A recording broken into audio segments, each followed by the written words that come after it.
Okay, so this is my explanation to quiz 2. So in the problem it says that a car stops over a distance of 43.5 meters from a velocity of 10.1 meters per second. And then it asks us to calculate the car's braking distance from 10.1 meters per second when it's going up a 3.5-degree incline. So first, using kinematics, since we know that at the end of the 43.5 meters that it's the final velocity would be 0, we can use the kinematics equation of v squared equals v naught squared plus 2a delta x. To find our acceleration, so plug in our known, v naught is 10.1 squared, and the change in distance is going to be 43.5. We get that our acceleration is negative 1.17 meters per second squared. And then using kinetics, looking at the car and summing forces in the y, we can see that the mass of the car times gravity is equal to the normal force. And if we sum forces in the x, we can use Newton's second law, force equals mass times acceleration. So the frictional force is equal to the mass of the car times acceleration of the car, because the acceleration is pointing in the same vector as the frictional force. And we know that the frictional force is mu sub k times n, so we can substitute that value in. And then we also found what the normal force, when we sum forces in the y, the normal force is equal to the mass of the car times gravity, so then we can substitute that value in and for the normal force, and so we get that the mu sub k times the mass of the car times the gravity is equal to the mass of the car times the acceleration of the car. Get rid of like terms, and we find that mu sub k is equal to the acceleration of the car over gravity.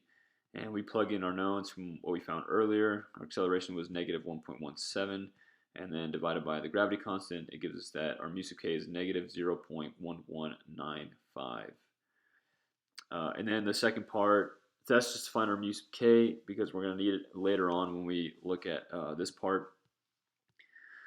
So we do kinetics once again, but this time with the car going up the plane of 3.5 degrees.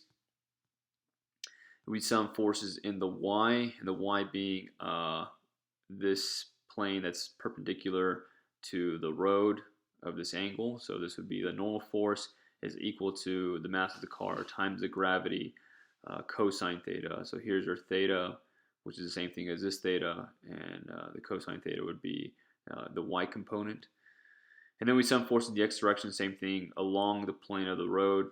And we get that the sum force in the x direction is the frictional force minus, because now we have the weight of the gravity acting in a horizontal component as well, minus the mass of the car times gravity times the sine of theta, which is this guy right here, is equal to the mass of the car times the acceleration of the car. Once again, we can use that relationship that frictional force is mu sub k times n, and plug that in. And then here I did 2 steps in one, so a frictional force is mu sub k, and this is our n value that we found here. And that's minus the mass of the car times gravity sine of theta is equal to the mass of the car times the acceleration of the car. I simply just pulled out the mass of the car and gravity, and then we got mass of the car times gravity times mu sub k minus sine of theta is equal to the mass of the car times acceleration of the car. Get rid of like terms and get acceleration by itself. We get the acceleration of the car is equal to g, gravity, times mu sub k times minus sine of theta. And this is where we use our mu sub k that we found earlier, and we plug in the no values, theta being 3.5 and gravity being 9.81 meters per second squared. And we get our acceleration of the car going up the plane, going up a 3.5 degree incline is going to be negative 1.7714 meters per second squared. And that makes sense because since going up the plane, there's going to be a greater acceleration going downwards. And then we just use kinematics once again to find our change in distance that it's going up. So we have, once again, that at the very end, it's going to stop, and the final velocity will be 0. The initial velocity is given as 10.1 plus 2, and then a is what we found here, the negative 1.7714. And plugging all that stuff in, you get that the car's braking distance when it's going up 3.5 degree incline is going to be 28.79 meters.